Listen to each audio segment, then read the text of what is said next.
नमस्कार दोस्तों और स्वागत है आप सभी का करंट अफेयर अपडेटेड के इस यूट्यूब चैनल पर, जहां पर आज हम डिस्कस करने वाले हैं 16 मार्च 2021 के इंपॉर्टेंट इवेंट्स के बारे में। चलिए लेक्चर की शुरुआत करते हैं और सबसे पहले देख लेते हैं कि आज हमें कौन कौन से इंपॉर्टेंट टॉपिक्स को कवर करना है। आज जो पहला आर्टिकल हम डिस्कस करने वाले हैं वो होने वाला है बडर डैम से रिलेटेड, जो कि गुजरात में सिचुएटेड है। फिर हम डिस्कस करेंगे इलीगल इन्फ्लक्स फ्रॉम म्यांमार की साइड से जो रिसेंटली देखने को मिल रहा है उसके बारे में। और लास्ट आर्टिकल आज का हमारा होने वाला है सरस्वती रिवर के बारे में। चलिए शुरुआत करते हैं पहले आर्टिकल के साथ, जो कि रिलेटेड है बदर डैम के बारे में। क्या कंटेस्ट है, recently dam safety organisation of central water commission, इन्होंने क्या रिकमेंड किया है, जो फ्लड गेट्स हैं इस डैम के, बडर डैम के, उनको दोबारा से क्या किया जाए, ठीक किया जाए, रिपेयरमेंट का काम किया जाए। हुआ क्या था एक्चुअली में 2015 में इस डैम के एरिया के आसपास क्या हुआ था, फ्लैश फ्लड आई थी। ठीक है, उसके कारण क्या हुआ, ये जो डैम है वो काफी ज्यादा डैमेज हो गया था। ऑलराइट, इसी कारण रिसेंटली ये सजेशंस दिए गए हैं। ये जो डैम है कहां पर सिचुएटेड है, गुजरात के जो सौराष्ट्र वाला एरिया है, आप यहां पर देख सकते हैं गुजरात के जो दो हाथ है उसमें से जो नीचे वाला हाथ है, ठीक है, वो वाला एरिया कहलाता है सौराष्ट्र वाला एरिया, या फिर काठियावाड़ वाला रीजन में हम इसे ही बोलते हैं। यहां पर आप देख सकते हैं ये जो रिवर बडर यहां पे फ्लो करती है ये वाले रीजन में। ऑलराइट, सौराष्ट्र वाले रीजन में हमने देख लिया कौन सी रिवर के ऊपर है, बडर रिवर के ऊपर है। ठीक है, बडर डैम बडर रिवर के ऊपर है, याद रखना भी बहुत ज्यादा ही आसान रहेगा। अब इस रिवर के बारे में डिस्कस कर लेते हैं। ये जो है one of the most important river है काठियावाड़ वाले रीजन की या फिर सौराष्ट्र वाले रीजन की। कहां से ओरिजिनेट होती है ये रिवर, तो वडी जो राजकोट डिस्ट्रिक्ट है वहां से ये ओरिजिनेट होती है। ओके, और कहां पर जाकर मर्ज हो जाती है, तो अरेबियन सी में जाकर ये मर्ज हो जाती है एट नियर पोरबंदर। पोरबंदर गुजरात के नियर ही जाकर यहां से ये मर्ज हो जाती है। टोटल लेंथ इसकी कितनी है, तो 198 किलोमीटर का डिस्टेंस ये ट्रेवल करती है। ओके, और 1/7 जो एरिया है सौराष्ट्र का उसको ये ड्रेन करती है। ठीक है, तो आप देख सकते हैं कितनी इंपॉर्टेंट ये रिवर है। चलिए इसके बाद अगला एक छोटे सा टॉपिक जो कि फ्लैश फ्लड के बारे में, कि फ्लैश फ्लड क्या होती है। देखिए फ्लैश फ्लड यानी कि बहुत कम समय में बहुत ज्यादा इंटेंसिटी के साथ जब बारिश हो जाती है तो उसे हम क्या बोलते हैं, फ्लैश फ्लड बोलते हैं। ठीक है, ऐसा क्यों हो जाता है, देखिए अचानक से क्लाउड बर्स्ट वगैरह की अगर कंडीशन आ जाए तब वहां पर हमें फ्लैश फ्लड वगैरह देखने को मिल सकती है। उसके साथ साथ अगर वाटर के ड्रेनेज के लिए प्रॉपर व्यवस्था नहीं है तब भी हमें फ्लैश फ्लड वगैरह देखने को मिल जाती है। ठीक है, और अगर ब्लॉकेट्स वगैरह हैं, जैसे कि डैम वगैरह अगर कहीं पर कंस्ट्रक्ट किए गए हैं तब वहां पर भी फ्लैश फ्लड बहुत इजीली आ सकती हैं। ठीक है, चलिए आगे बढ़ते हैं। इसके बाद सेंटर वाटर कमीशन के बारे में डिस्कस कर लेते हैं। सेंटर वाटर कमीशन जो है, सबसे पहले तो ये कौन सी मिनिस्ट्री के अंदर वर्क करता है, तो ये वर्क करता है मिनिस्ट्री ऑफ वाटर रिसोर्स के अंदर। ठीक है, उसके साथ साथ ये क्या काम करता है, तो ये अपेक्स ऑर्गेनाइजेशन है, technical organisation in the country for development of water resources. Water resources के डेवलपमेंट के लिए सबसे अपेक्स ऑर्गेनाइजेशन है। ठीक है ना, सारे काम यही संभालती है।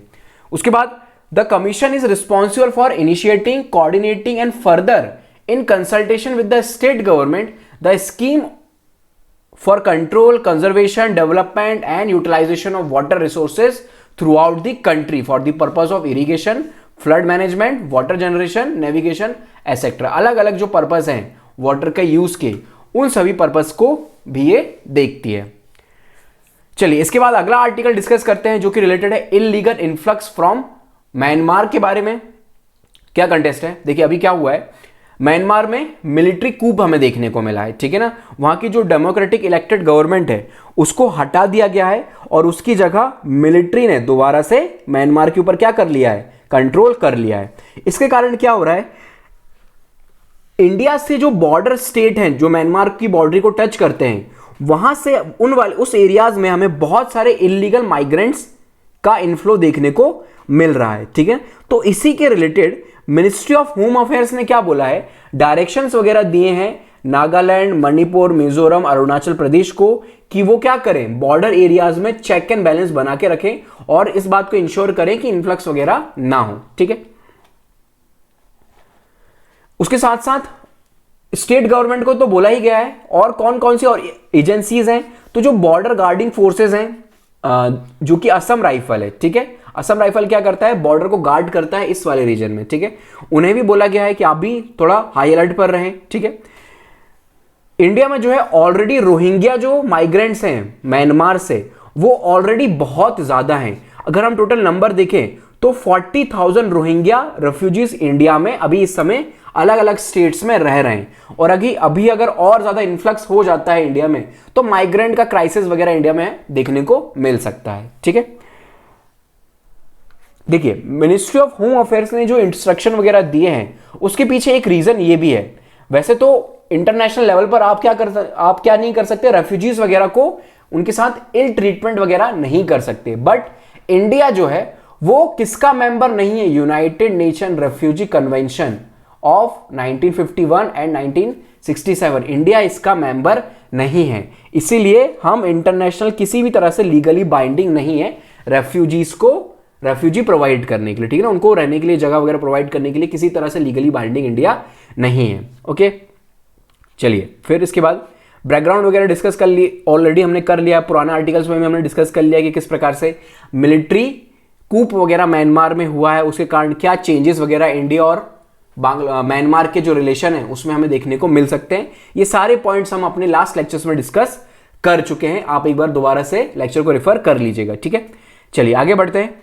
उसके बाद फिर क्या प्रॉब्लम्स आ सकती हैं, देखिए जो अलग अलग ट्राइब्स हैं नॉर्थ ईस्टर्न रीजन में, उनमें से एक बहुत फेमस है ब्रू ट्राइब, ठीक है। इन ट्राइब्स के बीच में आपस में क्या हो सकता है, कन्फ्लिक्ट वगैरह हो सकता है, प्रॉब्लम्स वगैरह क्या हो सकती हैं। देखिए अभी इस समय एम्प्लॉयमेंट की प्रॉब्लम आ सकती है, ठीक है, लिमिटेड रिसोर्सेज हैं ऑलरेडी, उन रिसोर्सेज के डिस्ट्रीब्यूशन में प्रॉब्लम आ सकती है, ठीक है, मैनेजमेंट के प्रॉब्लम में इशू हो सकता है, डिफेंस की प्रॉब्लम जो है इंडिया में देखने को मिल सकती है। ये सारी प्रॉब्लम्स हैं जो कॉमन रेफ्यूजीज के कारण इंडिया में आ सकती हैं, ठीक है। चलिए अभी रिसेंटली अगर देखा जाए तो सबसे ज्यादा जो इन्फ्लक्स वगैरह है वो कहाँ के, जो नेबरिंग मिजोरम वगैरह है वहां पर हमें देखने को मिल रहा है। इसके साथ साथ हम ये भी डिस्कस कर लेते हैं कि कौन सा स्टेट म्यांमार के साथ बाउंड्री शेयर करते हैं। देखिए सबसे जो लार्जेस्ट बाउंड्री शेयर की जाती है म्यांमार के साथ वो करता है मिजोरम, ठीक है। इसके बाद फिर म्यांमार, अरुणाचल प्रदेश और नागालैंड, ये 4 स्टेट्स हैं जो कि बाउंड्री शेयर करते हैं म्यांमार के साथ, ठीक है। इसके बाद फिर जो बाउंड्री है म्यांमार और इंडिया के बीच में वो कैसी है, अनफेंस्ड है और पोरस है काफी ज्यादा, ठीक है। तो ये भी एक रीजन है जिसके कारण इलीगल माइग्रेंट्स की प्रॉब्लम इंडिया में आती रहती है, ठीक है। उसके साथ साथ इंडिया और म्यांमार के बीच में फ्री मूवमेंट रिजाइम साइन हुआ है, ठीक है। इसका क्या मतलब हुआ, तो ऐसे लोग जो म्यांमार में हिली एरियाज में रह रहे हैं, उसके साथ साथ ऐसे लोग जो इंडियाज में हिली एरियाज में रह रहे हैं, वो क्या कर सकते हैं, बिना किसी परमिशन के 16 किलोमीटर वाले एरिया में आ जा सकते हैं, ठीक है ना। यानी कि इंडिया में भी आ सकते हैं और म्यांमार में भी जा सकते हैं। ओके, अब आ भी सकते हैं और क्या कर सकते हैं, यहां पर 2 वीक्स तक रुक सकते हैं, ठीक है। इसी कारण थोड़ा सा मैनेजमेंट वगैरह में प्रॉब्लम जाती है देखने में, ठीक है ना, इंडो म्यांमार बॉर्डर्स पर। चलिए अब इस कन्वेंशन के बारे में डिस्कस कर लेते हैं, United nation refugee convention 1951। Okay, सबसे पहला इंपॉर्टेंट पॉइंट, इंडिया जो है वो इसका मेंबर नहीं है, आपको यही पॉइंट याद रखना है, इंडिया इसका सिग्नेटरी नहीं है, हमने इस कन्वेंशन को साइन नहीं किया है। ओके, उसके बाद फिर ये ऑर्गेनाइजेशन काम क्या करती है, देखिए जो रेफ्यूजीज वगैरह हैं उनके लिए ये ऑर्गेनाइजेशन काम करती है। अगर आप इस कन्वेंशन के मेंबर हैं तो आपको क्या करना पड़ेगा, असाइलम वगैरह प्रोवाइड करने का रेफ्यूजीज के लिए, उन्हें जो कॉमन राइट्स वगैरह हैं वो देने होंगे और उनका देखभाल वगैरह करनी पड़ेगी, ठीक है। वीजा फ्री मूवमेंट वगैरह प्रोवाइड करना पड़ेगा, कोई वीजा वगैरह की जरूरत नहीं है अगर आप रेफ्यूजी हो, ठीक है। लेकिन यहां पर क्या किया जाता है, आइडेंटिफाई किया जाता है कि कौन कौन से कम्युनिटीज को रेफ्यूजी का स्टेटस देना चाहिए, ठीक है। जो वॉर क्रिमिनल्स वगैरह होते हैं, ठीक है ना, जिनका मकसद ही क्या है, आकर आतंक वगैरह फैलाने वाले काम करना है, ऐसे लोगों को रेफ्यूजीज का स्टेटस वगैरह प्रोवाइड नहीं किया जाता है, ठीक है। चलिए ओके, बाकी बेसिक बातें सारी आगे बढ़ते हैं और इसके बाद हम डिस्कस कर लेते हैं हमारा अगला इंपॉर्टेंट आर्टिकल जो कि रिलेटेड है सरस्वती रिवर से। क्या कंटेस्ट है, देखिए रिसेंटली क्या किया जा रहा है, अगेन दोबारा से एक कमेटी बनाई जा रही है। कमेटी का काम क्या होगा, जो मिथिकल सरस्वती रिवर है, जो हमारे पुराने ग्रंथों वगैरह में मेंशन है, लेकिन एट प्रेजेंट ये क्या हो चुकी है, ये डिसअपियर हो चुकी है, ठीक है ना। अब ये रिवर देखने को नहीं मिलती है, ठीक है। तो इसके ऊपर क्या किया जाएगा, स्टडी वगैरह की जाएगी इस रिवर के ऊपर, इसीलिए कमेटी वगैरह को सेटअप किया जा रहा है। ओके, चलिए अब इस रिवर के बारे में डिस्कस कर लेते, उस कमेटी के बारे में पहले डिस्कस कर लेते हैं। ये जो कमेटी सेटअप की जाएगी जो कि स्टडी करेगी सरस्वती रिवर के बारे में, इसको चेयर्ड किसके द्वारा किया जाएगा, तो जो कल्चरल मिनिस्टर है उनके द्वारा चेयर्ड किया जाएगा। ओके, और इसके जो मेंबर्स होने वाले हैं, cultural, tourism, water resource, environment and forest, housing, urban affairs, इन सारी मिनिस्ट्रीज से इसके मेंबर्स, ऑफिशियल्स वगैरह लिए जाएंगे, ठीक है ना। और आर्कियोलॉजिकल सर्वे ऑफ इंडिया के ऑफिशियल्स भी इसमें होने वाले हैं। उसके साथ साथ जो स्टेट गवर्नमेंट्स हैं गुजरात, हरियाणा और राजस्थान की, उनके ऑफिशियल्स भी इसमें पार्टिसिपेट करेंगे, ठीक है। सरस्वती रिवर की अगर हम बात करें तो ये जो रिवर है ये ओरिजिनेट होती थी कपिल तीर्थ से, ठीक है, जो कि कहां पर सिचुएटेड है, हिमालय में सिचुएटेड है, ठीक है ना। और उस हिमालय में भी जो कैलाश माउंटेन है उसके वेस्टर्न साइड में ये सिचुएटेड है, ठीक है। फिर इसके बाद ये जो रिवर है वो कौन कौन से स्टेट से फ्लो किया करती थी, तो हरियाणा, राजस्थान और गुजरात, इन स्टेट से ये फ्लो करती थी। और उसके बाद पाकिस्तान से फ्लो होती हुई ये कहां पर जाकर, रन ऑफ कच्छ से होती हुई जो हमारी अरेबियन सी है उसमें जाकर ये ड्रेन करती थी, ठीक है ना। आप इसका मैप देख सकते हैं यहां पर, ठीक है ना। ऊपर से ये आ रही है, ओके, यहां से आती है राजस्थान, गुजरात वगैरह से, यहां से होते हुए कुछ एरिया जो है पाकिस्तान का उसको भी ये टच करती है, ठीक है। और फिर अगेन इंडिया के अंदर एंटर करती थी और यहां पर जाकर अरेबियन सी में ये ड्रेन कर जाती थी, ठीक है।